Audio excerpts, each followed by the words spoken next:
ከዚህ ጋር ተያይዞ ዓለም በስምንተኛው ሺህ ያልፋል አያልፍም እችን ሰዓት ካበቀር የሚያውቃት የለም ምልክት በግንባርና በቀኝ እጅ ላይ እንደሚደረግ ቁጥሩ የሰው ቁጥር እንደሆነ 666 እንደሆነና እሱ የሌለው መግዛት መለወጥ አይችልም የሚል ሐሳብ አለና ስለዚህ ጉዳይ እናንተ ቁጥር ሊቃውንት ምን ትላላችሁ? ክርስቶስ ነኝ ብሎ የሚመጣው በቀኝ እጁ ፀሐይን በግራ እጁ ጨረቃን ይዞ የሚመጣ ሐሰተኛ መሲህ ነው። እንግዲህ አሁን ላይ የሰው ልጅም ህይወት ራሱ ከጊዜ ወደ ጊዜ ወደ ቁጥር እየተቀየረ ነውና ሰው በማንነቱ ከመታወቅ ይልቅ በቁጥር እየተወከለ ነው ስናየው ዘመኑን ዳዊት 1000 ዘመን በአንተ ዘንድ እንዳንድ ቀን ነው ያለው። ስለዚህ ከእሁድ እስከ ቅዳሜ ያሉት ቀናት ሳምንት ብለን የምንጠራቸው 7 ናቸው። ስያሜያቸው እሁድ፣ ሰኞ፣ ማክሰኞ፣ ረቡዕ፣ ሐሙስ፣ ዓርብ፣ ቅዳሜ ብለን ነው። ከነዚህ ውጭ ዓለም በስምንተኛው ሺህ ያልፋል አያልፍም የሚሉ ሐሳቦች ብዙ ጊዜ ሲነሱ እናያለንና እንዴት ዓለም በስምንተኛው ሺህ ያልፍም ይባላል ይያሉም የሚቃወሙ ነው። ከምልክቶቹ አንዱ እስራኤል በመንግስትነት ስትቋቋምና መደራጀት ስትጀምር እንጂ ምጽአት እንደቀረበው ዮሐንስ በራዩ ማስረዳት የፈለገው አውሬ ብሎ ስለገለጸው በትክክል በተፈጥሮ አውሬ ነው ወይስ ምንድነው የሚለውን ለማስረዳት ነው ይሄን ቁጥር እንግዲህ መጽሐፍ አቡሻህር የተሰኘው መጽሐፍ በጣም ትልቅ ነው በመጠንም ቢሆን ወደ 869 ያው 70 አካባቢ ነው ገጹ ብዙ ነው የጥንቱ የቀድሞ የአባቶቻችን ሲወርድ የመጣው ነው ለባቡ እንደሚመስል እግሩ እንዲ የተጣመደ እንደሆነ አፉም እንደዛው የተጣመመ እንደሆነ እንደዚህ የሰውነቱ ቅርጽ ሳይቀር በመልክት ተገድ የሰው ልጅ ከሐሳቡ ጀምሮ የሚሰራው ስራ በሙሉ ከቁጥር ጋር የተገናኘ ነው። ስለዚህ ባጭሩ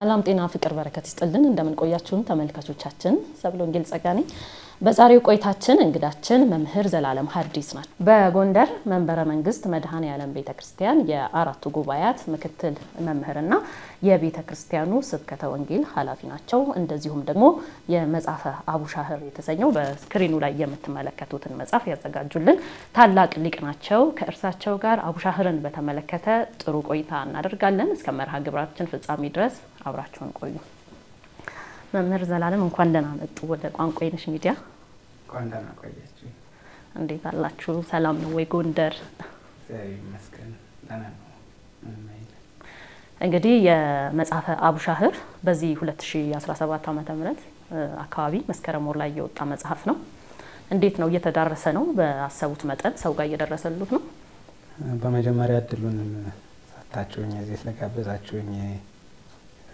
ቋንቋይነሽ ሚዲያን ማመስገን እንፈልጋለሁ ወደ ጥያቄው ስቀጥል መጽሐፉ እንግዲህ በ2017 መስከረም አካባቢ ነው የታተመ አሁን ጥሩ ሁኔታ ላይ ነው ያለው የመጀመሪያው እትም ወደ መጠናቀቁ እየደረሰ ነው የተወሰኑ እትሞች ይቀራሉና ጥሩ ነው እግዚአብሔር ይመስገን ጥሩ እየሄደ በጣም ጥሩ እንግዲህ በመንበረ መንግስት መድኃኔ ዓለም ጎንደር ምክትል የአራቱ ጉባኤያት መምህር ነዎት እንደገና የስብከተ ወንጌሉም ኃላፊ ነዎትና ከኔ ጋር ደግሞ ዛሬ ነው ገና በአካል የተገናኘነውና በእድሜ በጣም ወጣት ነዎትና እነዚህ ትምህርቶች በጣም ጊዜ እንደሚወስዱ እንሰማለን ነውም ደግሞና እንዴት ሆነ በዚህ ጊዜ እንግዲህ ታግቶ ለሚማር ጠንክሮ ለሚማር ጊዜውን ተጠቅሞ ከተማረ ያን ያክል ረጅም ጊዜ የሚወስዱ አይደሉም ጊዜ ይፈልጋሉ ወርግጥ ከ17 አመት በላይ በመጽሐፍ ትምህርት ቤት ቆይቻለሁ እዚያ በፊት ያለው እንዳለ ሆኖና በቂ ነው ብዬ አስባለሁ እነዚህን አራቱን ጉባኤያት ለመማር ሌሎቹንም ለመጨመር በቂ ጊዜ ነውና ያን ያክል እንግዲህ እንዲህ ነው ብዬ በጣም ሰቅዬ የምናገረው ነገር አይደለም አሁን ባለው ሁኔታ ደቀ መዛሙርቱ ሲማሩ እንደ ድሮዎቹ 45 30 አመት አይወስዱም ከዘመኑ ጋር አብሮ ለመሄድ ትምህርቶቹ ባጭር የሚሰጡበት ሁኔታም አለ ባጭር ብቻ ሳይሆን የቀድሞቹ አንዱን ጉባኤ 2 ቀን ከዚያም በላይ የሚያስኬዱበት ጊዜ ነበረ። እንዲሁ አጭር ይሆናል፣ ምክንያቱም በመጽሐፍ ነው እኛ የምንማረው። አሁን ላይ ህትመቱ ስላለ መጽሐፍ በየእጃችን አለ። ያንን መጽሐፍ ወስደን ለማጥናት ምቹ ጊዜ ነው። የቀድሞዎቹ 30 ዓመት 40 ዓመት ከዚያም በላይ የሚቆዩበት ምክንያት በአንድ ትምህርት ቤት ውስጥ ሊኖር የሚችለው አንድ መጽሐፍ ብቻ ነው እና መምህሩ ሲያስኬዱ እየተከታተሉ ነው በቃላቸው የሚሸመድዱት። 4ቱን ጉባኤያትም በቃላቸው ነው የሚይዙት እና ለዚያ ነው ጊዜ የሚወስድባቸው። ከእነዚህና ከመሰል ጉዳዮች ጋር ተያይዘው እንግዲህ ጊዜው ሊያጠር ችሏል ማለት ነው። አስደናቂ ነው በጣም። ስለዚህ ወደ መጽሐፉ እንምጣ። መጽሐፈ አቡሻህር የተለያዩ አቡሻህር መጽሐፍት እንዳሉ ሲነገር እንሰማለን እና እርሱ ያዘጋጁት ይሄኛው በፊት የነበረ ጥንታዊውን እንደሆነ ነው የሰማሁትና እስኪ በደንብ ንገሩን፣ ምን አይነቱን ነው ያዘጋጁት እርሱ? እንግዲህ አቡሻክር አንድ ነው። ምናልባት ቅጂዎቹ ብዙ ሊሆኑ ይችላሉ። በእርግጥ በተለምዶ የቁጥር ትምህርት የሆነውን ሁሉ አቡሻክር እያልን እንጠራዋለን እና ከነዚህ መካከል በ1962 አካባቢ የታተመ አንድ አቡሻክር መጽሐፍ አለ። ሙሉ ግን አይደለም፣ የሚታይም ስለሆነ መግቢያው አካባቢ የተወሰነውን የአቡሻክርን ሀሳብ ወስደዋል። እዚያ በኋላ ግን በራሳቸው አቆጣጠር የባሕር ሀሳቡንም አቆጣጠር ሌላውንም አቆጣጠር ከዚያም የተውጣጣ የአቆጣጠር ስልትን ተከትለው ጽፈውታል እና እንግዲህ ስያሜው አቡሻክር ሊባል ይችላል። ሙሉ ነው ማለት ግን አይቻልም። ምክንያቱም በኢትዮጵያ ባሉት አብያተ ክርስቲያናትና ገዳማት አቡሻክር የሚባለው መጽሐፍ አንቀጾች አሉት። የሚታወቅበት ራሱን የቻለ አንቀጽ አለው። 56 አንቀጽ ምዕራፍ እንደምንለው በ56 አንቀጾች ወይም ምዕራፎች የተከፈለ ነው። 59 አድርጎም በውስጥ በራሱ አሰራር ይቆጥረዋል። በዋናነት ግን 59ም 56ም ቢሆን አቡሻክር የሚባለው እሱ ነው። ይህ የአቡሻክር መጽሐፍ እስካሁን ድረስ በዚህ አሁን በተዘጋጀበት የአንድ ትርጓሜ ስልት አልታተመም። እዚህ በፊት የታተመው እንደነገርኩሽ ነጠላ ትርጉም ነው ያለው። እንደገና ደግሞ ወጥ የሆነ አቡሻክር የደረሰውን ሙሉ ሀሳብ የያዘ አይደለም። ስለዚህ ያንን አቡሻክር ብለን የምንጠራው በተለምዶ ነው። እሱ ብቻ ሳይሆን ሌሎቹም አሉ። ለምሳሌ ኤርትራ ውስጥ የሚገኝ አንድ ትልቅ ገዳም አለ፣ ደብረ ቢዘን የሚባል ገዳም እና እሱ ላይ ሀሳበ ብርሃን ነው የሚለው መጽሐፉ በራሱ በመግቢያው ሀሳበ ብርሃን ብሎ ይገልጸዋል። እሱን መጽሐፍ ብዙ ሰው አቡሻክር ብሎ ነው የሚጠራው። ግን ወደ መርሃውር የሚባል ደግሞ ራሱን የቻለ የቁጥር መጽሐፍ ስላለው ወደዚያ ያደላ ነው። ስለዚህ ከአቡሻክር ከሌሎቹም በነገራችን ላይ የቁጥር ሊቃውንት ወደ 9 ይደርሳሉ እና ከነሱ ሁሉ እየተውጣጣ የሚጻፈው አቡሻክር፣ መርሃውር፣ ባሕረ ሐሳብ፣ የዘመን አቆጣጠር እየተባለ ሊጻፍ ይችላል። ያንን ሰው በተለምዶ አቡሻክር እያለ ይጠራዋል እንጂ ራሱ የሰውየው ስም ስለሆነ አቡሻክር የሚለው ግብፃዊ ዲያቆን ነው። ለረጅም ዓመታት በዘመኑ የነበሩትን ክርክሮች መፍትሄ ለማግኘት መልስ ለመስጠት ሱባኤ ገብቶ ነበረ እና እንግዲህ እግዚአብሔር ገልጾለት ይህንን መጽሐፍ ለመጻፍ ችሏል። ስለዚህ ከሌሎቹ ጋራ በአቆጣጠር ስልት ሊዛመድና ሊመሳሰል ይችላል። ከዚያም የተወሰደ ስለሆነ አብዛኛው በስም ግን ራሱን የቻለ አቡሻክር ተብሎ የሚጠራው ግብፃዊው ዲያቆን ራሱ አቡሻክር የጻፈው መጽሐፍ ነው እና በዚህ መንገድ ይለያል ማለት ነው። አቡሻህር ከእውቀቶች ሁሉ የላቀ ነው፣ ከጥበብም ደግሞ ምስጢራዊ ጥበብ ነው፣ ለመማርም ለመረዳትም በጣም ጊዜ የሚወስድ ነው ይላሉና ብዙም ሰው ይፈራዋል አቡሻክር ሲባልና እርስዎ ከዚህ ሁሉ ነገር መርጠው ተማሩት አለ አሁንም የሚያገለግሉበት አለና አቡሻህር ላይ እንደዚህ በተለየ መንገድ ትኩረት እንዲያደርጉ ምክንያት የሆኑት ምንድን ነው? ምክንያቴ ፍላጎት ነው፣ ሌላ አይደለም። እውነት ለመናገር በቤተ ክርስቲያን ያሉ የትምህርት ዘርፎች ሁሉም መሳጭ ናቸው። ዜማውም፣ አቋቋሙም፣ ቅዳሴውም፣ ቅኔውም ሁሉም ወደ መንፈሳዊነት የሚስቡ መንፈሳዊያን ትምህርቶች ናቸው እና እንግዲህ አቅሜ የቻለውን ያክል ቅኔውንም ከዜማውን በመጠኑ እንዲሁም ደግሞ የመጻሕፍትን ትርጓሜ ከተማርኩ በኋላ የመጨረሻ ህልሜ አቡሻክር መማር ነበረ። ብዙ ምስጢራት አሉበት በዚህ በመጽሐፍ አቡሻክር ውስጥ። ምንም በጊዜው አባቶቻችን የደረሱበትን ያጠኑትን ነገር እየጻፉት ቢያልፉም አሁን ከተወሰነ ጊዜ በኋላ በተለይ ከአፄ ኃይለሥላሴ ዘመን በኋላ ያሉትን ክስተቶቹን በዚህ በአቡሻክር አቆጣጠር የሚመጡ ልዩ ልዩ የሚታዩ ነገሮችን ሌሎቹንም የሚያጠና ዘርፈ ብዙ የሆነ መጽሐፍ ነው። የምርምር የፍልስፍና መጽሐፍ ነው። ቁጥር ነውና ደግሞ አንዱ ከተሳሳተ ሌላው ሁሉ ገደል ይገባል። ውጤቱ ሲመጣ ደግሞ በዚያው ልክ ደስ ያሰኛል። ልክ አሁን ለእኛ ለምእመናን በመጠኑ የሚቀርበው የዘመን የበዓላትና የአጽዋማት ማውጫ ነው መስከረም 1 ላይ እና እንግዲህ ለ7000 ዘመናት ከዚያም በላይ 7517 ዓመት ሆኖናልና ይህንን ዘመን ሲቆጥሩ አንድም ቀን ተሳስቶ አያውቅም። መስከረም ላይ ሆነው የካቲት ላይ መጋቢት ላይ አብይ ጾም በዚህ ቀን ይገባል፣ ትንሣኤ በዚህ ቀን ይውላል፣ ጰራቅሊጦስ በዚህ ቀን ይውላል፣ ዕርገት በዚህ ቀን ይውላል ይላሉ። ቀኑም አይዛነፍም፣ ቁጥሩም አይዛነፍም፣ እስካሁን ድረስ እኩል ይመጣል። ይህንን የሚያሳያቸው ምንድን ነው? ገና መጀመሪያ ሲቆጥሩት መስከረም ላይ ሆነው ትክክል ካልሆነ ያ የቆጠሩት የመጣው ቁጥር ሌላ ቀን ላይ ነው ወስዶ የሚጣላቸው። ተሳስተናል ብለው እንደገና ይቆጥራሉ። በትክክል የሚመጣላቸው ከቆጠሩ ቁጥሩን ካገኙ በኋላ ለምሳሌ መጥቅ አበቅት የሚባሉ ሁለቱ ናቸው የበዓላትና የአጽዋማት ማውጫዎች። መጥቅ የቀኑን የምናወጣበት ነው። አበቅቴ ደግሞ ሌሊቱን የምናወጣበት ሁለቱ ናቸው መቁጠሪያዎቹ። እነዚህ በዓላትን አጽዋማትን መቼ ላይ ይውላሉ የሚለውን የምናውቅባቸው፣ ቀኑ ስንት ነው የሚለውን የምናውቅባቸውና የምንረዳባቸው። አበቅቴ ሌሊቱ ነው፣ ስንት ሌሊት እንዳደረ። ምክንያቱም አሁን ሰው በተለምዶ 24 ሰዓት አንድ ቀን ነው የሚለውን ነው የሚያውቀው። ግን ፀሐይና ጨረቃ በአቆጣጠር የተለያዩ ናቸው። ጨረቃ ራሱን ችሎ ቀድሞ ሂዶ ሊሆን ይችላል ከፀሐይ። አሁን ዛሬ ያለነው ሚያዝያ ወር ላይ ነው። አሁን የምትወጣው ጨረቃ የግንቦት ወር ልትሆን ትችላለች፣ ቀድማን ትሄዳለች። ስለዚህ በቁጥር ይለያያሉ ሌሊቱና ጨረቃው። የሚገርምሽ ነገር ከሌሊቱ ራሱ የጨረቃው ቁጥር ራሱን የቻለ ነው፣ ሌሊቱ የሚቆጠርበት ራሱን የቻለ ነው። ሶስቱ አይገናኙም። ፀሐይ፣ ጨረቃ፣ ሌሊት የሚቆጠሩበት ማለት ነው። እና እሱን መስከረም ላይ ሲያወጡ አንድም ቀን ተሳስቶ አያውቅም። እኩል ልክ ይመጣል ያ ቁጥር ማለት ነው። እና በዚህ አንጻር ደግሞ ሌሎቹ ለፍልስፍና የሚጋብዙ እውቀቶች አሉ።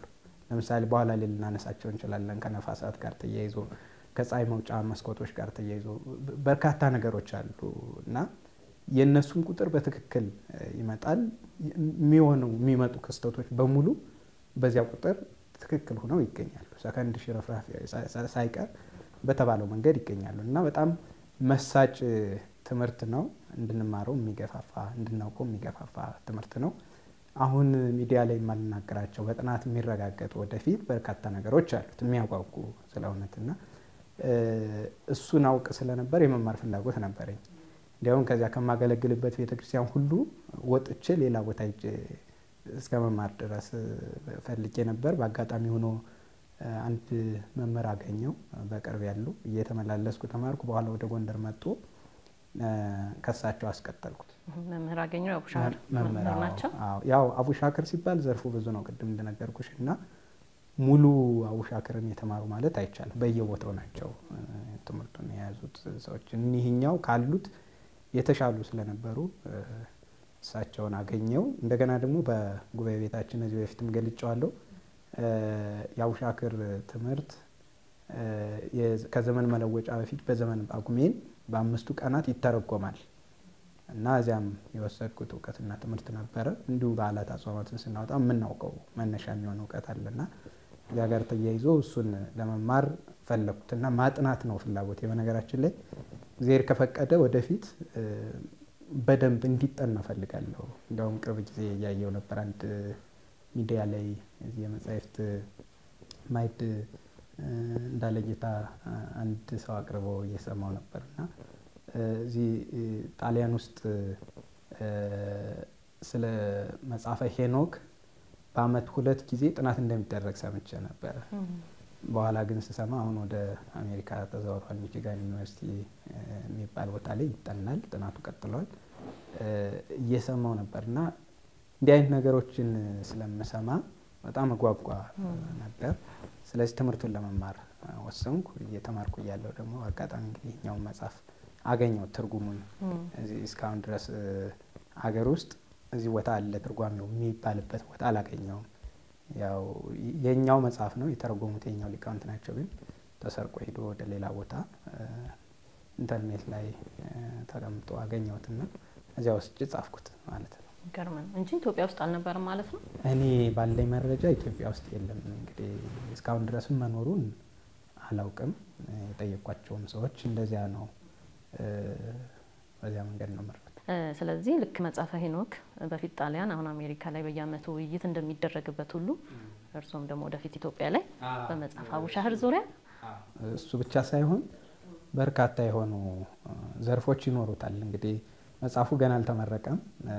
የቆየበት ዓላማ ከዚህ ከምርምር ማዕከሉ ጋራ አብሮ እንዲተዋወቅ እንዲመረቅ ከመፈለግ የተነሳ ነውና እግዚአብሔር ቢፈቅድ ያንን ለማድረግ አስቤያለሁ። ስለዚህ ዋናው ዓላማዬ መጽሐፉ በዚያ ውስጥ እንዲጠና እንደ ሌሎቹ ሀገራት፣ እሱ ብቻ ሳይሆን ሌሎቹ የቁጥር መጻሕፍት መጽሐፈ ሄኖክን ጨምሮ በደንብ ተጠንቶ ውጤታማ ምን ሆንበትን ስራ ለመስራት እቅዳለሁ። እንግዲህ እግዚአብሔር ይፍቀድ። በጣም ደስ ይላል። እንዲያውም አቡሻህር አሁን እውቀቱም ትምህርቱም እየጠፋ ነው፣ እየተመናመነ ነው። የአቡሻህር ሊቆችም በጣም ጥቂት ናቸው ይባላል በቁጥርና በዛ ላይ ይሄ መሰራቱ ያው ያስቀጥለዋል ህይወቱን። ግን ደግሞ ለምንድን ነው ከሌላው ትምህርት በተለየ መልኩ የአቡሻህር መጽሐፍስ እየጠፋ ያለው? ሊቃውንቱስ ለምንድን ነው የማይበራከቱት?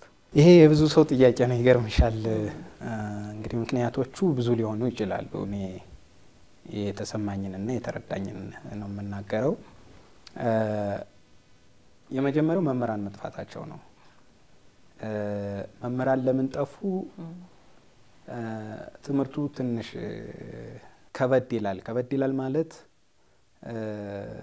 በውስጡ ያለው ይዘት ነው ከበድ የሚለው።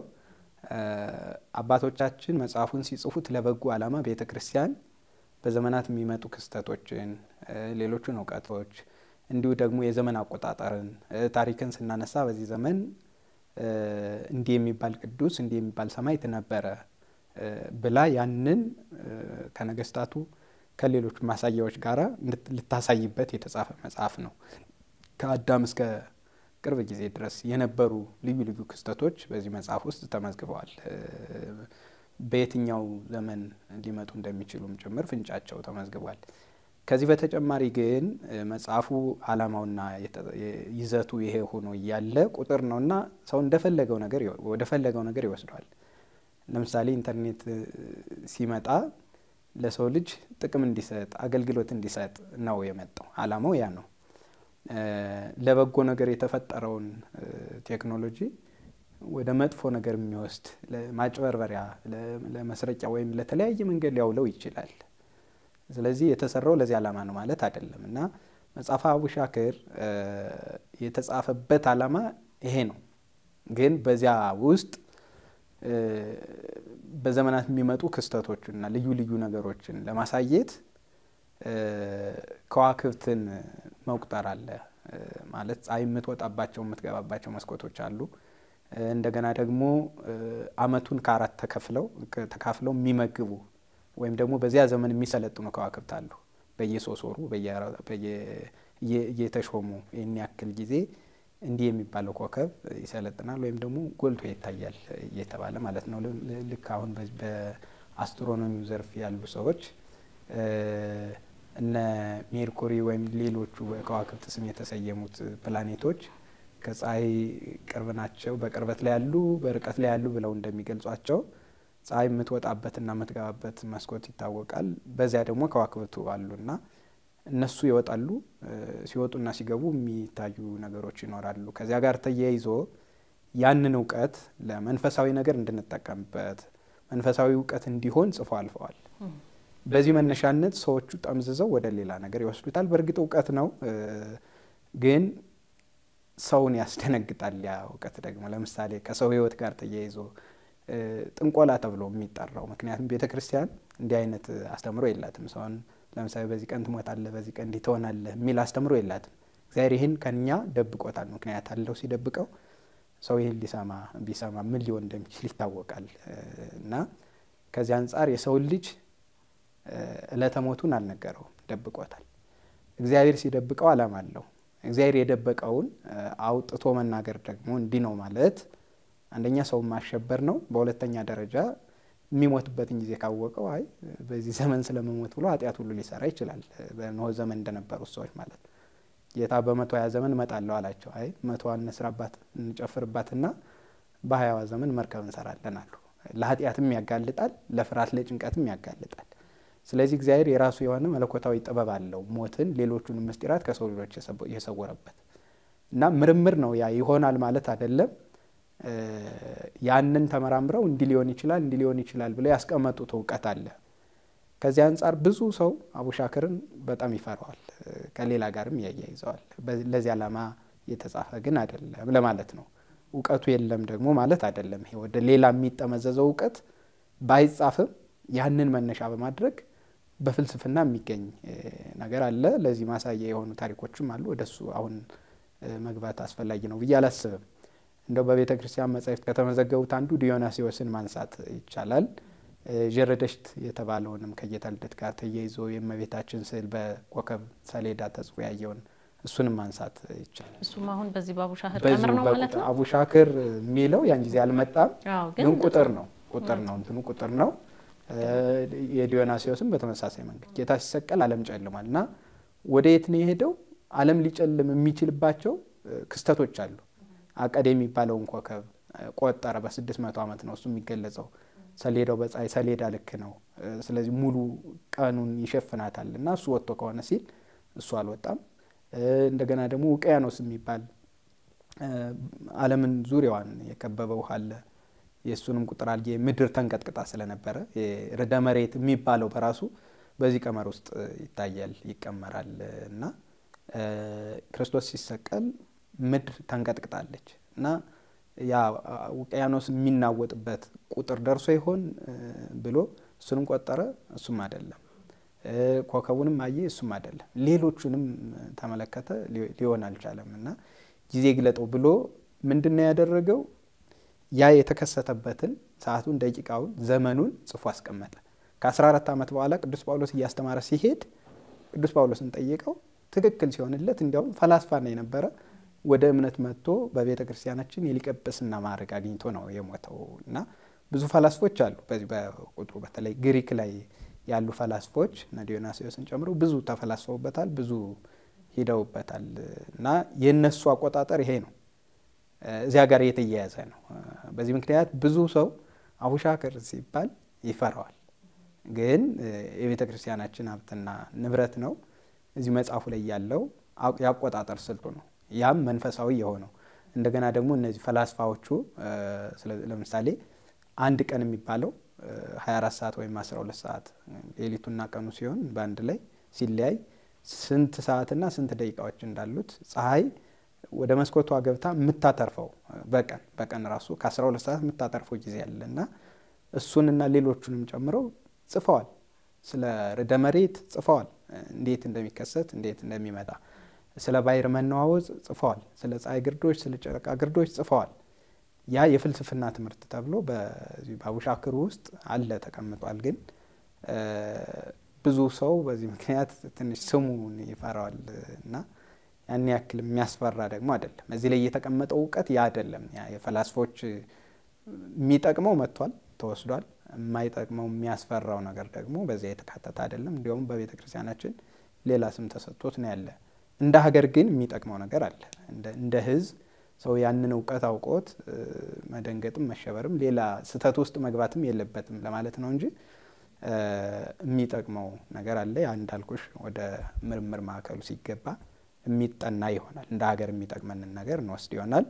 ያ እውቀት ግን የቤተ ክርስቲያን ነው ማለት አይቻልም። የፍልስፍና እውቀት ተብሎ እንደ ሕክምናው እንደ ሌላውም ዘርፍ የሚጠና ነው የሚሆነው እና በዚህ ምክንያት ብዙ ሰው ያችን አቆጣጠርና ዘዴዋን ካወቀ በኋላ ወደ የት ይሄዳል? ገንዘብ ወደ መሰብሰብ፣ ወደ ጥንቆላ ይወስደዋል እና ይህንን ሲመለከቱ አባቶች እውቀቱን መግታት ጀመሩ። ብዙ ሰው ፈልጎ ማግኘት አልቻለም። ወደ ህትመትም መጣ ያ ዘዴ፣ ያቆጣጠር ዘዴ ሌላ ስም ተሰጥቶት ወደ ህትመት እየመጣ ሲያስቸግር አባቶች እውቀቱን ይዘውት ወደ ማለፍ ሄዱ። ደግሞ የሚማሩት ገዳማውያን ናቸው። ገዳም ሄዶ ለመማር ምቹ አይደለም። እነሱም ደግሞ ሙሉውን ትምህርት በአንድ ጊዜ አይነግሩምና በዚህ ምክንያት እንግዲህ ትምህርቱ እየተመናመነ ሂዷል። አሁን ግን ዘመን አነሳውና በተለያየ መንገድ በዚህ በሳይንሱም በመንፈሳዊም የሚማሩ በርካታ ልጆች አሉ። ሳይንሱም ደግሞ እንዲህ ያለ እውቀት አለው የሚለውን ነገር ወደ ማሳየቱ ሲመጣ ጥናቱ አሁን እየተጠናከረ ነው እና ወደፊት ተጠናክሮ ወጥ የሆነ ስራ ይኖረዋል ብዬ አስባለሁ ገምታለሁ። እንግዲህ የእርስዎ መጽሐፍ መንፈሳዊውንና ጠቃሚውን ሀሳብ የያዘ መጽሐፍ ነው። ግን ደግሞ እንዳሉኝ የግሪክ ፈላስፎችም ብዙ የሰሩበት ነው። አሁን ሳይንስን ስናይ ብዙ ጊዜ የሆነ ነገር ላይ ነው አስተያየት የሚሰጠው፣ ማለት የተፈጠረ ነገር ላይ ክስተቱ ከሆነ በኋላ ነው ብዙ ጊዜ ለክቶ መዝኖ የሆነው። ይሄ ግን እንዳሉኝ ቀድሞ የማወቅ ነገር አለው። አሁን ለምሳሌ የመሬት መንቀጥቀጥ ባሳለፍነው ጊዜ በተደጋጋሚ በሀገራችንም በመላው ዓለምም በተለያየ ስፍራ ላይ እየተከሰተ ነበርና ሳይንስ በምን እንደሚከሰት የመሬት መንቀጥቀጥን ሊያውቅ አልቻለም እስከ አሁን ድረስ ማለት ነውና ምናልባት እንደዚህ አይነት ነገሮችን ቀድሞ ማወቅ ከተቻለ፣ አሁን ረሃብ አለ፣ የተፈጥሮ አደጋ አለ፣ ብዙ ነገር አለና እንደ ቀድሞ ማወቅ ከተቻለ እነዚህ ነገሮች ህዝብንም ሀገርንም ለመጠበቅ አይውልም ወይ? እንዳልኩሽ አላማውም እሱ ነው። ወደፊት ማጥናት የተፈለገበት ምክንያት እሱን ነው። በነገራችን ላይ ይላል ካቡሻሮ ላይም ትንሽ ፍንጭ ሰጥቶ ያልፋል። ድርቅ የሚከሰትበትን ጊዜ፣ ጦርነት የሚመጣበትን ጊዜ፣ እንዲህ የሚሆንበትን ጊዜ እነዚህ የቀመር ሊቃውንት ለነገስታቱ የሚነግሩበት አጋጣሚ እንደነበረ ፍንጭ ሰጥቶ ያልፋል። ያ የሚሆነው ለምንድን ነው? ሰው ቀድሞ ለጸሎት እንዲዘጋጅ ነው። ለምሳሌ መከራ የሚመጣ ከሆነ ቀድሞ ምህላ እንዲያዝ ያደርጉበታል። አባቶቻችን በፈሊጥ ለነገስታቱ ይናገራሉ። ነገስታቱ ደግሞ ፈቃደኛ ሆነው ያንን ከህዝቡ ጋር እንደሆነው ሰው ለጸሎት ለምህላ እንዲበረታ ያደርጉበት ነበርና የቀደሙት ነገስታት ይህንን ተጠቅመውበታል። ክፉውን ሳይሆን በጎውን ያን ምልክቱን የምንለውን ነገር እንደሚመጣ። አዎ የኢትዮጵያ ነገስታት፣ ሌሎቹን እንግዲህ የተጻፈ ነገር አላገኘውም። ግን የቀደሙት ነገስታት ኢትዮጵያ ውስጥ ብቻ ሳይሆን እንዲህ አይነት ነገሮችን ቀድመው ያውቁበታል። ስለዚህ በዚያ መንገድ የተጻፈ ጠቋሚ የሆነ ነገር አለና አሁን ጥናት ያስፈልገዋል። ይሄ እውቀቱ ተጻፈ እንጂ በተግባር ማሳየት ያስፈልጋል። ከኛ ይልቅ አሁን ነጮቹ ቀድመው እንሄደዋል በዚህ በኩል። እኛ የሆነ ክስተት ስናይ መዝግበን አናስቀምጥም። ለምሳሌ በ2003 አንድ ክስተት ነበር ሀገራችን ኢትዮጵያ፣ በተለይ እኔ ባለሁበት ከተማ እንደዚያ አይቼ ነበር። ያ ምንድነው? ፀሐይዋ አረንጓዴ፣ ቢጫ፣ ቀይ በሚመስል ነገር ተከባ ነበረ እና ከ14 ዓመት በኋላ ዘንድሮ ጥምቀት ላይ ያ ነገር ተመልሶ ተከስቷል። እና ለምን መጣ፣ እንዴት መጣ፣ ቁጥሩ እንዴት ነው ገና የሚጠና ነገር ነው። አሁን እንዲህ ነው ተብሎ የሚቀመጥ አይደለም። በእርግጥ ክስተቶቹ በሙሉ በዘመናት የነበሩት በዚህ ዘመን በዚህ ዓመተ ምህረት እንዲህ ሆነ በዚህ ቀን ተብለው በአንዳንድ የቁጥር መጻሕፍት ላይ ተቀምጠዋል። እነዚያም መነሻ አድርጎ መመራመር ማጥናት ደግሞ የኛ ድርሻ ነው የሚሆነው። የፀሐይ ግርዶሽ ሌሎቹም እንደዚሁ ተጽፈው ተቀምጠዋል። ያንን ቀድሞ ማወቅ ይቻላል። ታስታውሽ ከሆነ የዛሬ ስንት ዓመት እንደሆነ ባላስታውስም አሜሪካ ውስጥ የፀሐይ ግርዶሽ ይከሰታል ተብሎ ከ2 ዓመት በፊት እርግጠኛ ሆነው እነሱ ያው የፀሐይ ጨረር ስለሚጎዳ መነጽር ይሰሩ ነበር። እርግጠኛ ናቸው። ሰዓቷ፣ ደቂቃ፣ ሰከንዱ። ክስተቶቹ ከሆነ ጊዜ በኋላ ራሳቸውን ይደግማሉ። ምንም ጥያቄ የለውም። የተቀመጡ ቁጥሮች አሉ፣ ከነዚህ አያልፉም። ስለዚህ እነዚያ ክስተቶች ሲመጡ ቀድመው ያወቁት እንዴት ነው ሲባል መዝግበው በማስቀመጣቸው ነው። ራሱን ይደግማል። ወይ ከ19 ዓመት በኋላ ወይ ከ28 ዓመት በኋላ ወይ ከ76 ዓመት እንዲህ በራሳቸው የሚከሰቱበት የራሳቸው የሆነ መንገድ አላቸው እና ያ ሲጠና የሚመጡ ነገሮችን ቀድሞ ማወቅ ይቻላል። ጥንቃቄ ለሚያስፈልጋቸው ነገሮች ጥንቃቄ ማድረግ ይቻላል። ድርቅም ከሆነ ሌላውም ከሆነ እንደ ሰውኛው ከእግዚአብሔር የሚሆነው እንዳለ እንደተጠበቀ ሆኖ የምናደርጋቸው ጥንቃቄዎች ይኖራሉ።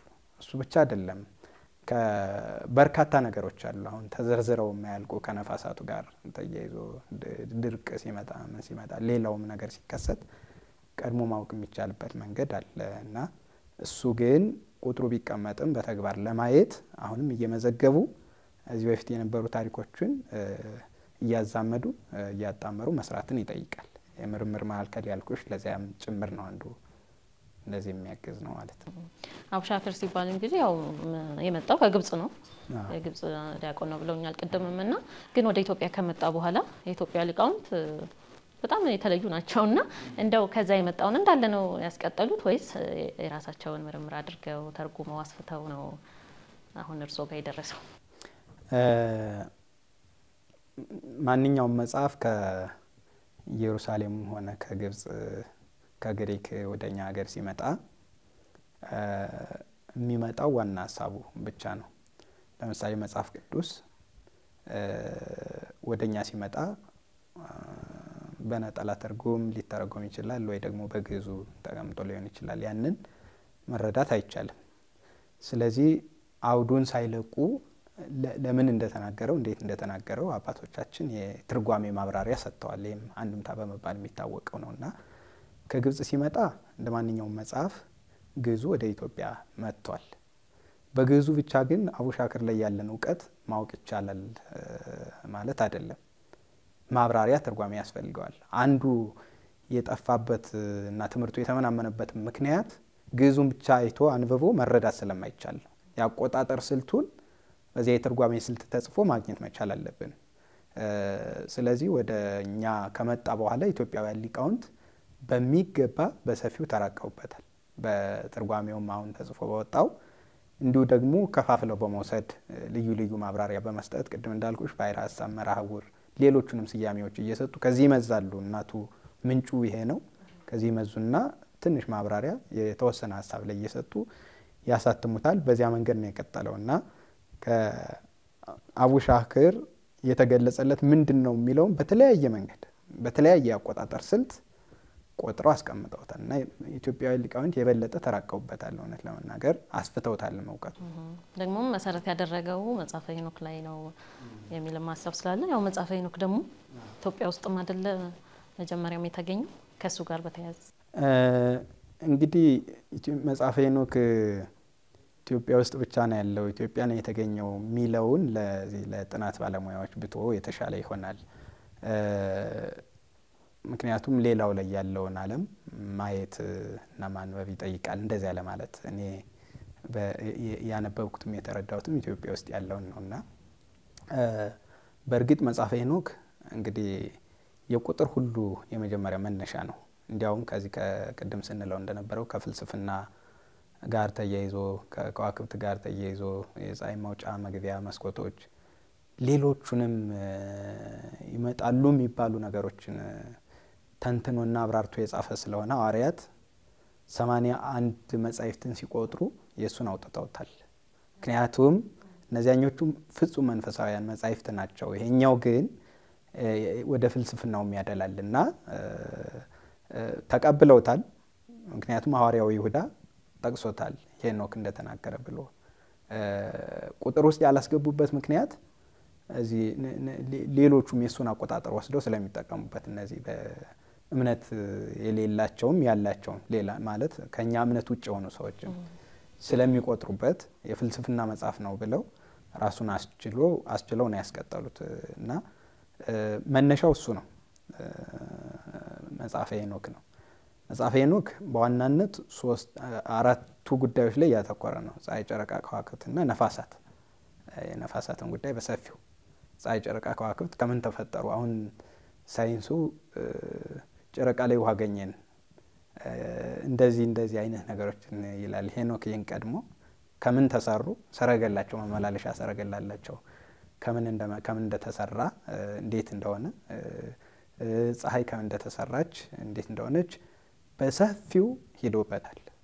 አቡሻክር መነሻ ያደረገውም እሱን ነው ስለ እነዚህ ነገሮች ሲጽፍ። ስለዚህ የቁጥር ሁሉ መነሻ ሄኖክ መሆኑ ይታወቃል። በፍልስፍናውም የእሱን ያክል የጻፈ የለም በእነዚህ ጉዳዮች ላይ። ምክንያቱም የእግዚአብሔር መልአክ ነው እየነገረው ቦታውን እያሳየ ያጻፈውና የእሱ የተለየ ነው። ከዚያ በኋላ ደግሞ መጽሐፈ አቡሻክር ተጽፏልና መጽሐፈ ሄኖክ ኢትዮጵያ ውስጥ ስላለ ብቻ አይደለም። በርካታ ያቆጣጠር እንትኖች ምንድነው የቁጥር መጽሐፎች አሉ።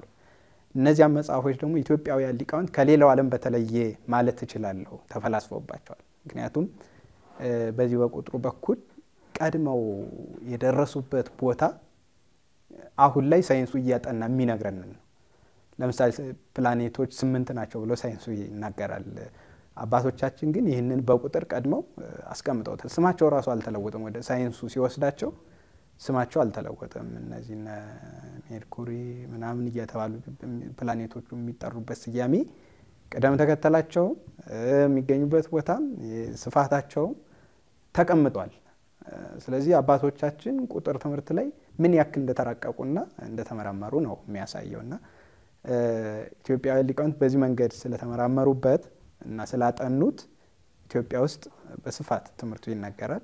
ሌሎች ዓለማት ላይ ደግሞ እንግዲህ በመጠኑ ይነገር ይሆናል። እንደ ኢትዮጵያ ግን አይሆንምና የአባቶቻችን ጥረት ነው ብዬ ነው የማስበው እንጂ ምንጩን እኛም እዚሁ ፈጥረ ነው አይደለም።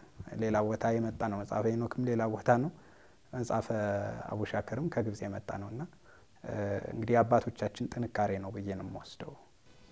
በጣም እንግዲህ አቡሻክር ከፍጥረት ከጀመረ ጀምሮ ወይም አዳም ከተፈጠረ ጀምሮ እስከ ጊዜ እስከሚያልቅ ድረስ እንግዲህ አገልግሎት ላይ የሚውል የማያልፍ ሁል ጊዜም አገልግሎት ላይ የሚውል እውቀት ነው። ከዚህ ጋር ተያይዞ ዓለም በ8ኛው ሺህ ያልፋል አያልፍም የሚሉ ሀሳቦች ብዙ ጊዜ ሲነሱ እናያለንና እንዴት ዓለም በ8ኛው ሺህ ያልፍም ይባላል እያሉ የሚቃወሙ የሚቆጡም ሰዎች አሉና ከዚህ አንፃር እርስዎ ምን ይላሉ ስለ 8ኛው ሺህ? ይሄ ጉዳይ ሶሻል ሚዲያው ላይም በሰፊው ሲራገብ ስለነበረ እንዲያውም በፌስቡክ ገጽ ላይ ጽፌው ነበር።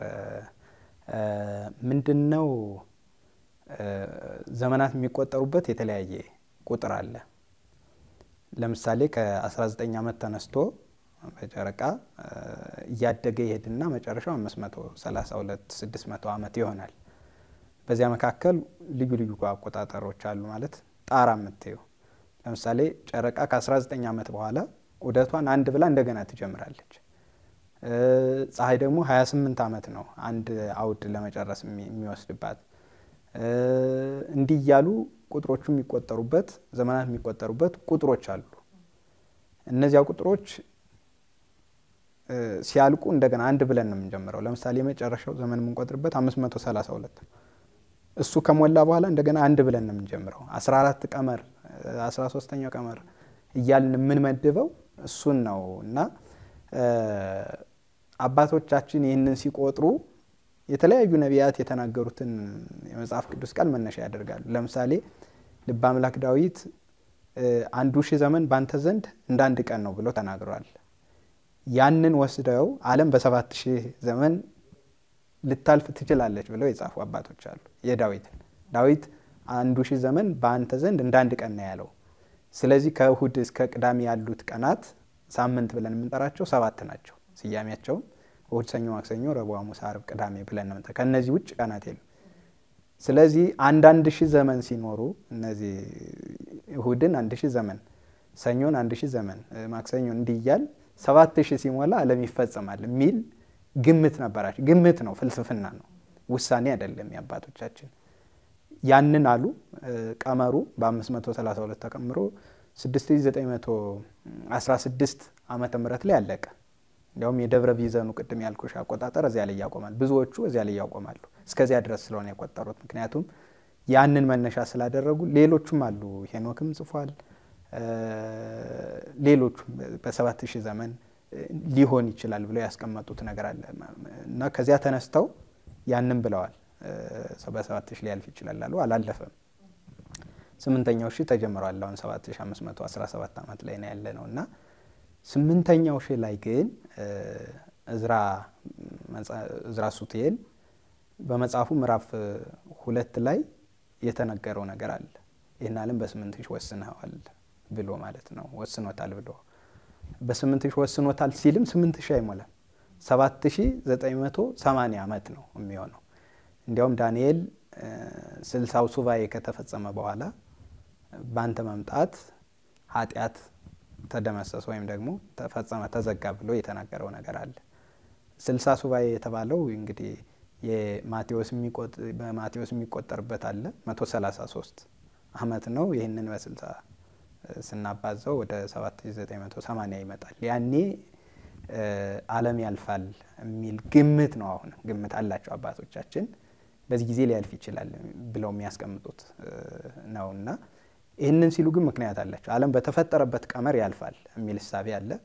ያ ቀመር ሲደርስ ነው እንግዲህ ሲሞላ እንደዚያ ሊሆን ይችላል የሚለውን የሚያስቀምጡት።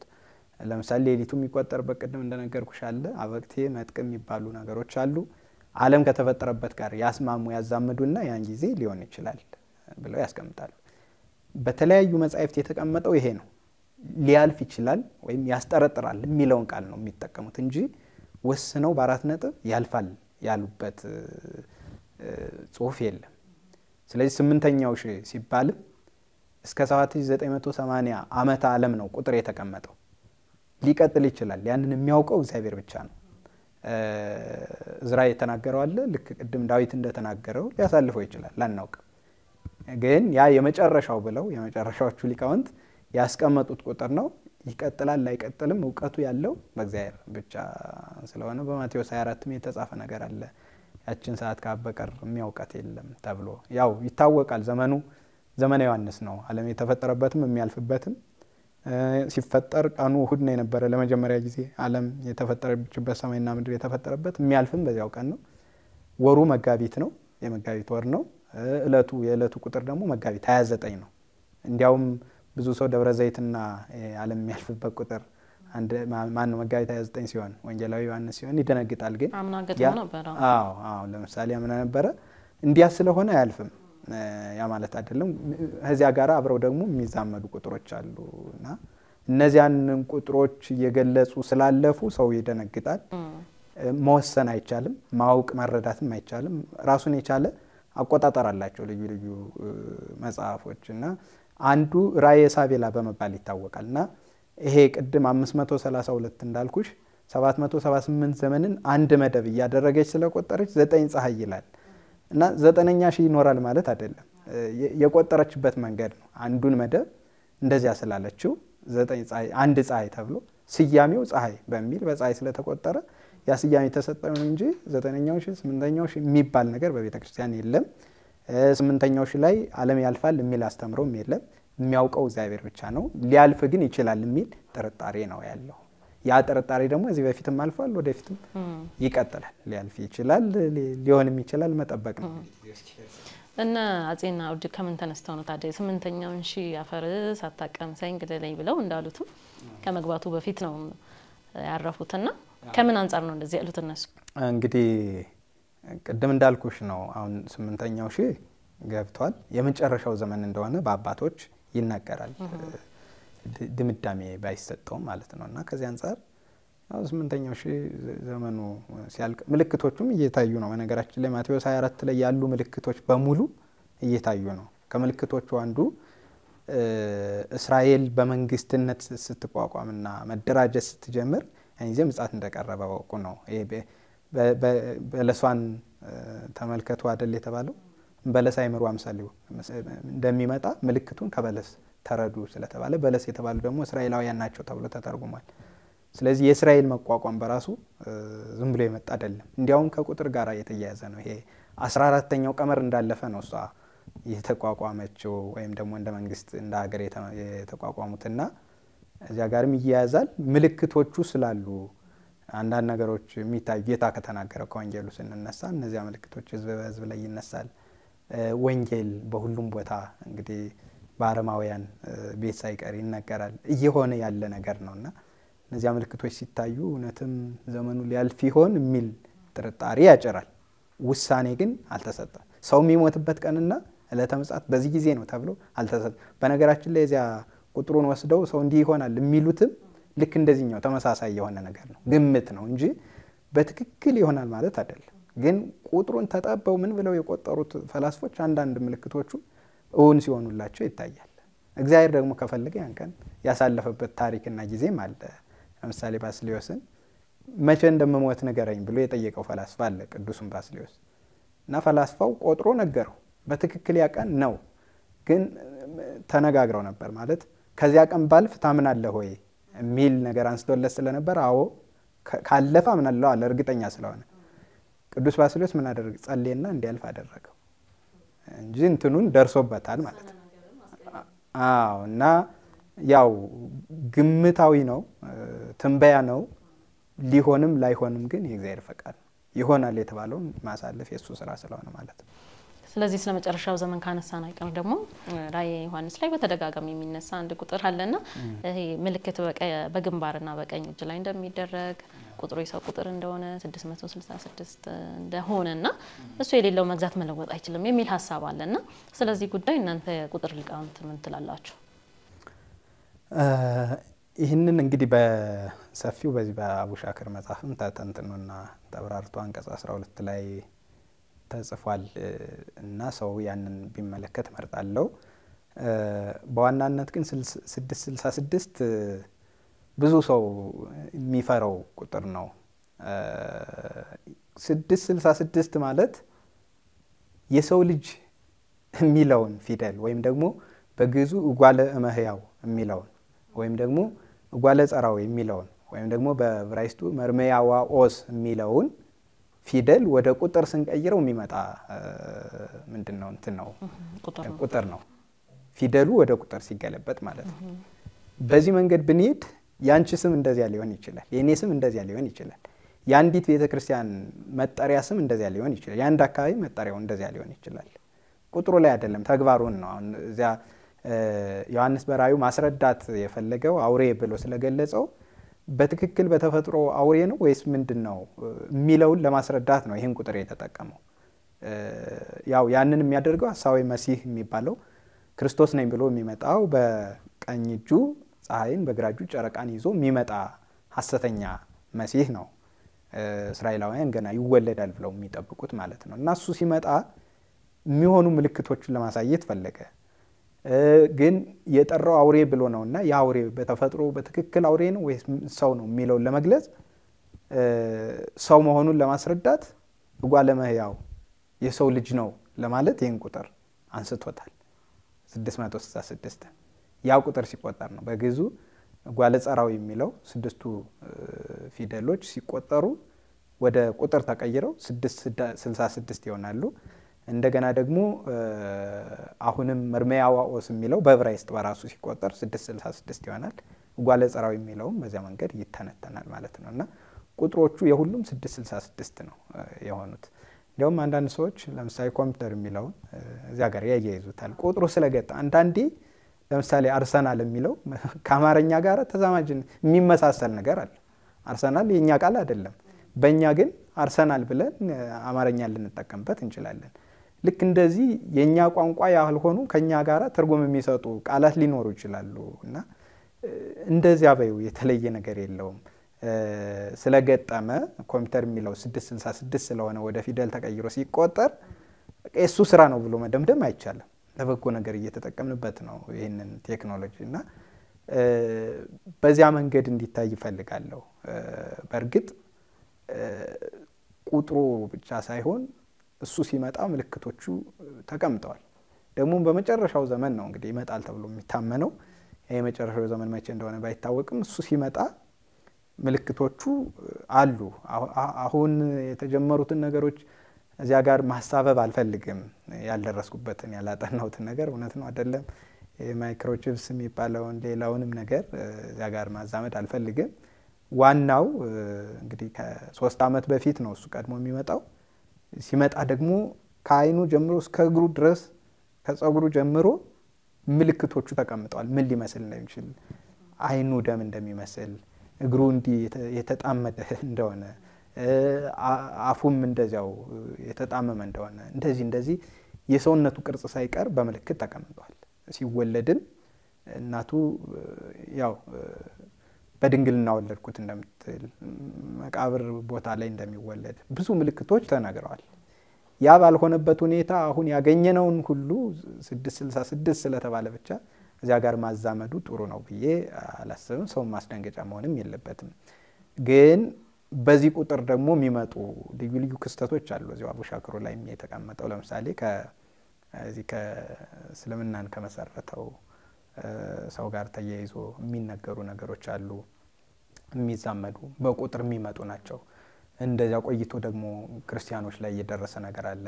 ይሄ 666 ከሚለው ቁጥር ጋር አያይዘው እንደዚያ እንትን እያሉ የሄዱበት መንገድ አለ። ዮሐንስም በራእዩ የገለጸው በዚህ በመጽሐፈ አቡሻክርም የተገለጸ ሰፊ ነገር አለና ከዚያ ጋር አያይዞ ከመግለጽ ውጭ እንዲህ ዝም ብሎ ምንም የሚፈራን ተቋምና የሆነን ነገር ሁሉ በዚያ መሰየሙ ጥሩ ነው ብዬ አላስብም። ያ ቁጥር እኛንም የሚወክል ነው። 666 የሚለው ጓለመህያው ማለት የሰው ልጅ ማለት አይደል? እኔም የሰው ልጅ ነኝ፣ አንቺም የሰው ልጅ፣ ሌላውም የሰው ልጅ። 666 የሆነው ምኑ ነው? ፊደሉ ወደ ቁጥር ተገልብጧል እና ተግባሩ ላይ ነው መፍራትም ማተኮርም ያለብን እንጂ ቁጥሩን በእርግጥ አሁን ለሱ ስለተሰጠ እንደዚያ ነው ተብሎ ስለታመነ ሰው ይህን ነገር ላይቀበል ይችላል። እውነታው ግን ይሄ ነው። እንግዲህ አሁን ላይ የሰው ልጅም ህይወት ራሱ ከጊዜ ወደ ጊዜ ወደ ቁጥር እየተቀየረ ነውና ሰው በማንነቱ ከመታወቅ ይልቅ በቁጥር እየተወከለ ነው ስናየው አሁን ዘመኑን ማለት ነውና የወረቀት ገንዘብም እየቀረ በቃ ሁሉም ሲስተሙ ሁሉ ቁጥር ሆኗልና በክፉ ዓለምም አሰራር ውስጥ ሲታይ በዚህ ደግሞ በመንፈሳዊውም በቅዱሱ መንፈሳዊውም ነገር ሲታይ ሁሉም ነገር ቁጥር ነው። ዓለም ላይ የሆኑ ትልልቅ ሁነቶችንም ስናይ ዝም ብለው የሆኑ ድንገት የመጡ ነገር አይመስሉም። እንደ ዘመናቸውንም ከዚህ እስከዚህ ስንት አመት ሆነው እያለን ዝም ብለን ስንለካኛ እንኳን ዝም በማናውቀው ስሌት የሆነ ቁጥር ይመጣልና ምንድነው የሰው ልጅና ቁጥር ያላቸው ትስስር? የሰው ልጅና ቁጥር ያላቸው ትስስር ሰፋ ያለ ጉዳይ ነው። እንግዲህ በዋናነት ግን ሰው ሀሳቡን በፊደል ጽፎ በወረቀት ያስቀምጣል። እነዚህ ሀሳቦች ምስጢራዊ እንዲሆኑ ሲፈለግ ቁጥር ብቻ ሊሆኑ ይችላሉ። ወደ ቁጥር ተቀይረው ፊደሉ ቀርቶ በዚያ መንገድ ሊጻፉ ይችላሉ እና ፊደሎቹ ከሀ እስከ ፐ ድረስ ሁሉም ቁጥር አላቸው። እንደገና ደግሞ ዘመናት የሚቆጠሩ በቁጥር ነው። ዓለም የተፈጠረው በዛው መንገድ ነው። ከቀመር ጋር የተያያዘ ነው። ያ ቁጥራቸው ደግሞ ምስጢር ተሸክሟል፣ ምስጢር ይዟል እና እንግዲህ በየትኛውም መንገድ የሰው ልጅ ከሀሳቡ ጀምሮ የሚሰራው ስራ በሙሉ ከቁጥር ጋር የተገናኘ ነው። ስለዚህ ባጭሩ ቁጥር ማለት ፊደል ነው፣ ፊደል ማለት ቁጥር ነው። ድብቅ እንዲሆኑ ስንፈልግ ቁጥርን እንጠቀማለን። በተለይ በቤተ ክርስቲያን ዜማዎቹ ቁጥር አላቸው። ዜማ ልክ ይባላል። ቁጥር መጠን ነው። ፊደሎቹ ከዚህ መርዘም የለባቸውም፣ ማጠር የለባቸውም። እንደዚህ ሲረዝም በዚህ ይጮሃል፣ ይዜማል፣ ሲያጥር ደግሞ በዚህ ይዜማል ተብሎ የተቀመጡ ነገሮች አሉ። ቅኔን ስናነሳ ቅኔ ያለ ቁጥር እንዲህ ነው ተብሎ የሚጻፍ ነገር የሚነገር ነገር አይደለም። ዜማ ልክ የሚባል አለው፣ ከቁጥር ጋር የተያያዘ ነው። የሰው ልጅም አሁን 666 መገለጫው ለምን ሆነ ሲባል ጓለማያው የሚለው ብቻ ሳይሆን 666 የደም ስሮች አሉት ተብሎ ይታመናል። እንግዲህ ዋና ዋናዎቹ ከሳይንሱ ጋር ይሄ ላይ ይጣጣም ይችላል። እዚያ ጋር የተያያዘ ነው ያ 666 የሚለው እነዚህ የደም ስሮች ያሉት ነው ከሚለው ጋርም ይያያዛል ከተፈጥሯችን ጀምሮ ማለት ነው። እና ቁጥሮቹ ምስጢራትን የምንረዳባቸው ናቸው። ለምሳሌ 7 ስንል ፍጹም ቁጥር ነው። 10 ስንል በእኛ ፍጹም ቁጥር ነው። 7 የዕብራውያን ነው። 30 ስንል 60 ስንል 100 ስንል ምን ገልጾ መንገድ አለ። ባለ 30 ባለ 60 ባለ 100 100 አፈራ 30 60 አፈራ እያልን ምስጢራትን የደበቅንባቸው ናቸው። ማነው ፊደላትን የያዙ ናቸውና ምስጢሩ በሙሉ ያለው ቁጥር ላይ ነው። ስለዚህ እንዲህ ነው ተብሎ ስብስብ የሚል ሀሳብ አለ። እንግዲህ መጽሐፈ አቡሻህር የተሰኘው መጽሐፍ በጣም ትልቅ ነው። በመጠንም ቢሆን ወደ 869 ያው 70 አካባቢ ነው። ገጹ ብዙ ነው። የጥንቱ የቀድሞ የአባቶቻችን ሲወርድ ሲዋረድ የመጣው ነው። ንባቡ ነው፣ ትርጓሜው ነው። ተመልካቾቻችን ሁሉ ሊያነቡት ለአዲስ ለሚመጣው ደግሞ ትውልድ ሊያስተምሩት የሚገባ ትልቅ መጽሐፍ ነውና አሁን ይሄንን መርሃ ግብር የሚከታተሉ የተለያዩ ተመልካቾቻችን ስላሉ ይሄንን መጽሐፍ ማግኘት ቢፈልጉ እንደገና አቅም ያላቸው ደግሞ እየገዙ ለጉባኤ ቤቶችም ለአብነት ትምህርት ቤቶችም ቢያዳርሱ እዛ ጋር ለሚማሩት ደግሞ የበለጠ ይጠቅማልና በምን መንገድ ያገኙ? እውነት ለመናገር እንግዲህ ሀሳቡን ካነሳሽው አይቀር መጽሐፉ ምንም አባቶቻችን ጽፈውት ያለፉት ቢሆንም የኔ ድርሰት ባይሆንም ያንን የማቀናጀት ስራ ሲሰራ ቀላል አይደለም ድካሙ። እዚህ በፊት ስለገለጽኩት እሱን አሁን ደግሜ መግለጽ አልፈልግም። ግን እኔ ዓላማዬ መጽሐፉ ተጽፎ አንዱ ከቤተ ክርስቲያን መጻሕፍት አንዱ ስለሆነ 4 ጉባኤያት አሉ። ከአራቱ አንዱ በአንዱ ውስጥ የሚካተት ነው ይሄ እና በጉባኤ ቤቶች፣ በገዳማት፣ በአብነት ትምህርት ቤቶች መጽሐፉ መኖር አለበት ቅርሳችን ስለሆነ መጀመሪያ ላይ መጽሐፉን ለማሳተም በጣም ብዙ ወጪ ነው የሚጠይቀው። በዚያ ምክንያት እንግዲህ የታተመው እያለቀ ነው። ወደፊት ግን ክፍል 2 አለው። እሱን ለማሳተም ደግሞ እሄዳለሁና ምናልባት እንግዲህ ይህንን የሚያግዝ ከሌለ እኔ ያለውን አቅም እዚያኛው ላይ ማድረግ ነው የምፈልግ። ስለዚህ በተለይ ገዳማትና የአብነት ትምህርት ቤቶች ምእመናን እየገዙ ቢሰጧቸውና እዚያ ላይ ቢቀመጥ ነገ ከነገ በኋላ እስኪታተም ድረስ ክፍተት አይፈጠርም እና አስፈላጊ ነው። በተለይ የአብነት ትምህርት ቤቶች ደቀ መዛሙርቱ ተማሪዎች ስለሆኑ ምንም የላቸውም። እንዲያውም በአንድ ወቅት ጀምረ ነው ነበር በዚህ በአራራይ ሚዲያ ለአብነት ትምህርት ቤቶች ለተወሰኑት እንደው 2-3 ቦታ ላይ 10 መጽሐፍ ምእመናን እየገዙ እንዲያዳርሱት አድርገን ነበር። እሱ አልገፋንበትም፣ ቁሟል። ስለዚህ በቅርብ ላሉ የአብነት ትምህርት ቤቶች ገዝተው ቢሰጡ እውቀቱ የበለጠ ይሰፋል። ተማሪዎቹ 1600 2000 ብር አውጥቶ አንድ መጽሐፍ የመግዛት አቅም የላቸው እና በዚያ ምክንያት ለእያንዳንዱ ማዳረስ እንኳን ባይቻል ቢያንስ ከአንድ ጉባኤ ቤት ላይ 15 መጽሐፍ ቢኖር ላይብረሪ ይኖራቸዋል። እዚያ ገብተው የሚያነቡበት እድል ይፈጠራል። ገዳማት ላይ ምንዱ ይጠይቃሉ ለመግዛት ትንሽ በዛብን እያሉ እኔ ደግሞ ምንም ማድረግ አልችልም። በዚህ ምክንያት እንግዲህ የሚተባበረው ተባብሮ እንትን የሚባልበት አጋጣሚ አለና ገዳማት ላይ አብያተ ክርስቲያናት ላይ ቢቀመጥ መልካም ነው። ምናልባት ህትመቱ ከዘገየ ነገ ከነገ በኋላ በታሪክ እንደዚያ መቀመጥ ስላለበት ማለት ነው እና አሁን ወደ ማለቁ አካባቢ ነው አለ የተወሰነ። ስለዚህ በሁሉም የመጻሕፍት መደብር ያገኙታል። ዋና አከፋፋዩ አሁን መጽሐፍት መደብር ነው። እዚህ 4 ኪሎ አብሮት ላይብረሪ ጥግ ያለው እሱ ነው የሚያከፋፍለው። ከሱ ማግኘት ይቻላል። ስልኩም ፌስቡክ ላይ በተለይ ነገሩን ይፋንታው ነው። ስልኩን ነው። ስልክ ቁጥሩ እስኪ አሁን በቃሌ አላስታውሰውም። ወይም በቃ ከስር እናደርግላቸዋለን። ስለዚህ በሁሉም ዛጋ እየደወሉ እንግዲህ ተመልካቾቻችን ከሀገር ውጭም ያሉት እዚህ እያዘዙ በጉባኤ ቤቶች መዳረስ ያለበት መጽሐፍም ስለሆነ እንደውም እስካሁን ድጋሚ ራሱ አለመታተሙ በጣም የሚገርም ነው። ያኛው አልቆ ድጋሚ መታተም አለበት ነበረበት። መስከረም ወር ላይ የወጣ ነው ከዛ አንፃር ማለት ነውና እኛ ደግሞ ይሄንን ስለጻፉልን በጣም በሳሳው ጎን ማለት በተመናመነው በኩል ስለሰሩና ይሄንን ለትውልድ የሚሻገር ነገር ስላበረከቱልን እጅግ እናመሰግናለን። ከመጽሐፉ ደግሞ በተጨማሪ ያሰቡት ሀሳብ ሰምሮ የምርምር ማዕከሉ እውን እንደሚሆን ምንም ጥርጥር የለንም። ስለነበረን ቆይታ እጅግ አድርገን እናመሰግናለን። እኔም አመሰግናለሁ። ምናልባት አሜሪካ ዲሲ አካባቢ ሄዷል። እዚያ እህቶች አሉ ወንድሞች የሚያስተባብሩ እዚያ አካባቢ የሚፈልጉ ካሉ በእናንተ ሚዲያ በኩል ቢያገኙን ያለበትን ቦታ መጠቆም እንችላለን እና እንግዲህ ጥሩ ሀሳብ ነው። አመሰግናለሁ። እኔም በቀኛም ስልክ ቁጥሮቻቸውን ከታች እናደርጋለን። የሀይሁንም በተለይ የእሱን ማግኘት ስለሚችሉ እሱንም እናስቀምጣለን። እጅግ አድርገን እናመሰግናለን። እኔም አመሰግናለሁ። ተመልካቾቻችን እንግዲህ የጎንደር መንበረ መንግስት መድኃኔዓለም ቤተክርስቲያን 24ቱ ጉባኤያት ምክትል መምህርና የቤተክርስቲያኑ የስብከተ ወንጌል ኃላፊ ከሆኑት ሊቀ ሊቃውንት ዘላለም ሐዲስ መምህር ዘላለም ሐዲስ ጋር የነበረን ቆይታ ይህንን ይመስላል። እንግዲህ መጽሐፉን ያልገዛችሁ ግዙ፣ ያላነበባችሁ አንብቡ፣ ለአብነት ለጉባኤ ቤቶችም እንደዚሁ አበርክቱ የሚለው የኛ መልእክት ነው። ስለተከታተላችሁን እጅግ እናመሰግናለን። በሌላ መርሃ ግብር ደግመን